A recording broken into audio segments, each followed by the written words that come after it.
So guys, may tripping tayo for today's video. Let's go! Tayo. Ayan, pasok po kayo. Ganito po ang itsura ng ating turnover unit. Lahat po ng bahay dito, standard na 102 square meter yung floor area. Ibig sabihin po, yung baba po yun at sa taas po. Tapos ayun na po yung lababo. So yung lababo, pwede niyo po siyang ipamove. Pag gusto niyo lang sobrang lawak yung salas, pwede po dito sa side na to. So tara ma'am, akyat po tayo para makita niyo po. Sa second floor naman ma'am, vinyl type na po ito. So talagang gamit na lang po talaga ang ilalagay nyo. Tapos, etong rose point natin, provision for 2 to 3 bedroom. Itong model house natin is 3 bedroom po yung pinagawa ni buyer. Ang laki ng balcony, look ma'am. Pwede mo pa siyang ipa-extend dito sa third room. Opo ma'am, pwede nyo pang ipa-extend yan.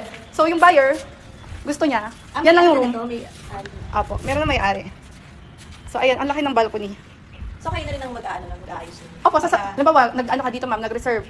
Tapos 2 bedroom lang talaga. So pag bago itayo yung bahay, sasabihin mo, pwede po bang ipagawang 3 bedroom? So mag-a-add na lang po kayo ng additional cost for labor and materials po.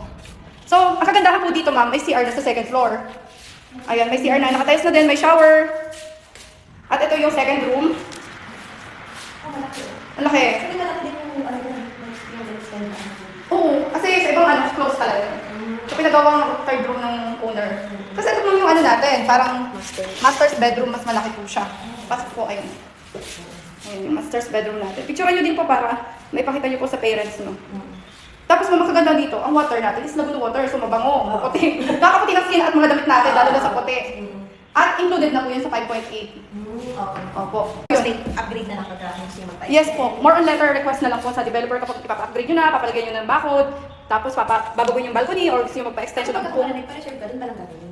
Hindi ma'am. Pag naka 6 months equity ka na, halimbawa, naka 6 months equity ka na, Doon pa lang? doon pala. Opo. Okay. Hindi yung parang gawa na siya. Hindi. As in brand new siya gagawin. Kasi yung nakatayo dyan lahat dito, may may-ari na. Parang mas maganda yung ano kung may Ang ipa-upgrade, ayan. Oo. So, gusto mo, i-close na yan. Pwede kayong kumuha ng sarili yung contractor. Pwede naman po kayo mag-quote dito sa contractor namin. So, pili na lang kayo kung anong mas swak sa presyo. Sino mas Yung mura. contractor na gagawa mas mura. Correct. Pwede. Opo.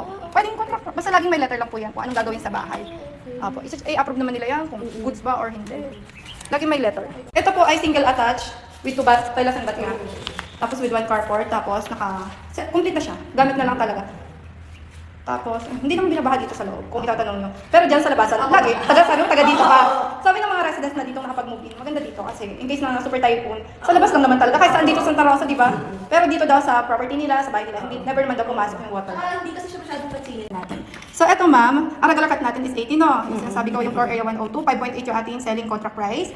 Reservation po natin kapag nag-decide kayo 20,000. Yung net cash layout po natin is 1.3 yung para magiging equity natin. Pero So, ano naman siya? Ano yun? Isang baksakan yung 1.3 or? hindi naman ma'am. Ito, alam mo ba, first to 12 months po, ito yung magiging natin monthly, 63,000 per month for 12 months po yun. Yung equity. So yung sabi ko, pag naka 6 months na kayo, uumpisa na po yung pagtayo ng property. Okay. So sabay po yun, habang 6 months na, i-apply na din po natin sa bank financing yung ating application.